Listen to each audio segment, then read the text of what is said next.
Bismillahirrahmanirrahim. Assalamualaikum warahmatullahi wabarakatuh. Terima kasih atas kesempatan yang telah diberikan. Perkenalkan, nama saya Rahel Dwi Maharani dengan nomor standbook 225790011 dari Program Studi Perdagangan Internasional. Pada video kali ini saya akan memenuhi tugas mata kuliah Pemikiran Ekonomi dan Bisnis, yaitu tugas 13 dengan judul materi yang akan saya bawakan pada video kali ini, yaitu mengenai kebijakan moneter Bank Indonesia dalam menjaga stabilitas nilai rupiah di tengah ketidakpastian global. Materi yang pertama yaitu mengenai apa sih itu kebijakan moneter. Kebijakan moneter adalah sebuah kebijakan yang dikeluarkan oleh Bank Sentral dalam bentuk pengaturan persediaan uang untuk mencapai tujuan tertentu. Tujuan utama dari kebijakan moneter adalah mencegah terjadinya peningkatan uang beredar secara berlebihan atau sangat kurang. Pihak yang dapat memberikan kebijakan moneter ialah pemerintah suatu negara atau otoritas moneter. Nah, kebijakan moneter dapat melibatkan mengeset standar bunga pinjaman, margin requirement, kapitalisasi untuk bank, atau bahkan bertindak sebagai peminjam usaha terakhir atau melalui persetujuan melalui negosiasi dengan pemerintah lain. Kemudian materi yang kedua yaitu mengenai Bank Indonesia. Bank Indonesia atau biasa dikenal dengan BI adalah Bank Sentral Republik Indonesia sesuai pasal 23D Undang-Undang Dasar Negara Republik Indonesia tahun 1945 dan Undang-Undang Nomor 23 tahun 1999 tentang Bank Indonesia.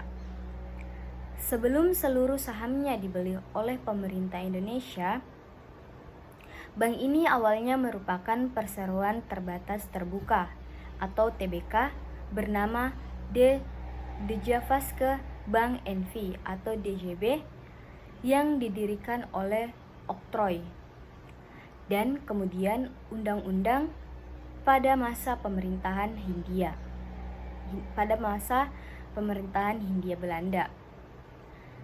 Sebagai bank sentral, BI mempunyai tujuan tunggal, yaitu mencapai dan memelihara kestabilan nilai rupiah.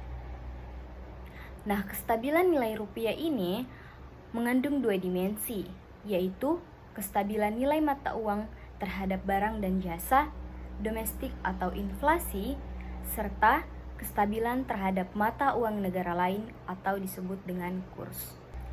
Kebijakan moneter Bank Indonesia dalam menjaga stabilitas nilai rupiah di tengah ketidakpastian global. Seperti yang saya katakan tadi, bahwa tujuan utama kebijakan moneter adalah menjaga dan memelihara stabilitas nilai tukar rupiah, yang salah satu tercermin dari tingkat inflasi yang rendah dan stabil. Untuk mencapai tujuan tersebut, Bank Indonesia menetapkan suku bunga kebijakan BI Rate sebagai instrumen utama untuk memengaruhi aktivitas kegiatan perekonomian dengan tujuan akhir yaitu untuk mencapai sasaran inflasi. Namun, dalam proses transmisinya, kebijakan moneter tersebut terdapat waktu yang dibutuhkan untuk mencapai sasaran inflasi melalui berbagai channel dan memerlukan waktu atau time lag. Setiap channel transmisi kebijakan moneter memiliki time lag yang berbeda-beda. Pada kondisi normal, perbankan akan merespon kenaikan atau penurunan BI rate dengan menaikkan atau menurunkan suku bunga perbankan. Namun, Jika perbankan melihat resiko perekonomian cukup tinggi, maka respon perbankan terhadap penurunan suku bunga BI rate akan lebih lambat.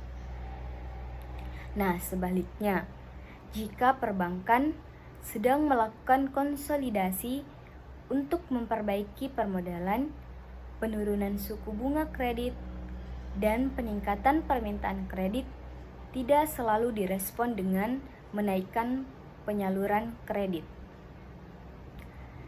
Di sisi permintaan, penurunan suku bunga kredit perbankan juga tidak selalu direspon oleh meningkatnya permintaan kredit dari masyarakat jika prospek perekonomian sedang lesu. Nah, efektivitas transmisi kebijakan moneter dipengaruhi oleh kondisi eksternal, sektor keuangan, dan perbankan, serta sektor real. Transmisi kebijakan moneter pada jalur suku bunga, perubahan BI rate akan memengaruhi suku bunga deposito dan suku bunga kredit perbankan. Bank Indonesia dapat menerapkan kebijakan moneter yang ketat dengan menaikkan suku bunga yang berdampak pada permintaan agregat sehingga akan menurunkan tekanan inflasi.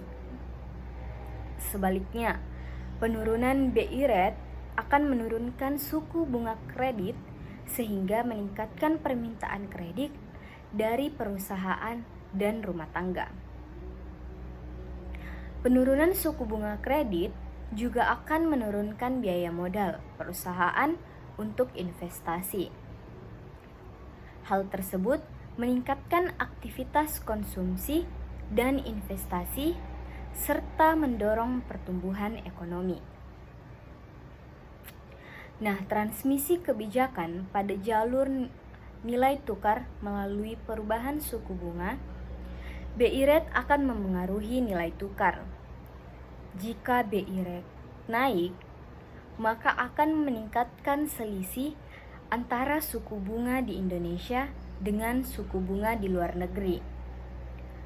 Hal tersebut akan mendorong investor asing untuk menanamkan modalnya ke instrumen keuangan di Indonesia, karena mereka bisa mendapatkan tingkat pengembalian yang lebih tinggi. Aliran modal asing tersebut kemudian akan mendorong apresiasi nilai tukar rupiah.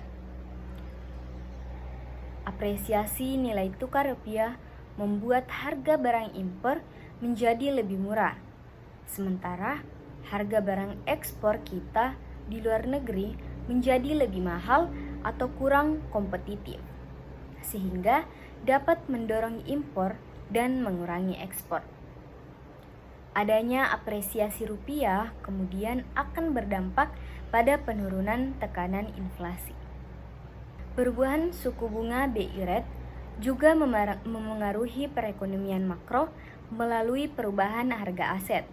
Kenaikan suku bunga akan menurunkan harga aset seperti saham dan obligasi, sehingga mengurangi kekayaan individu dan perusahaan yang pada gilirannya mengurangi kemampuan mereka untuk melakukan kegiatan ekonomi seperti konsumsi dan investasi.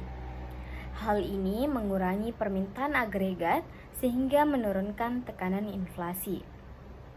Dampak perubahan suku bunga pada kegiatan ekonomi juga memengaruhi ekspektasi publik terhadap inflasi atau jalur ekspektasi. Penurunan suku bunga akan mendorong aktivitas ekonomi dan pada akhirnya inflasi akan mendorong pekerja untuk mengantisipasi kenaikan inflasi dengan meminta upah yang lebih tinggi.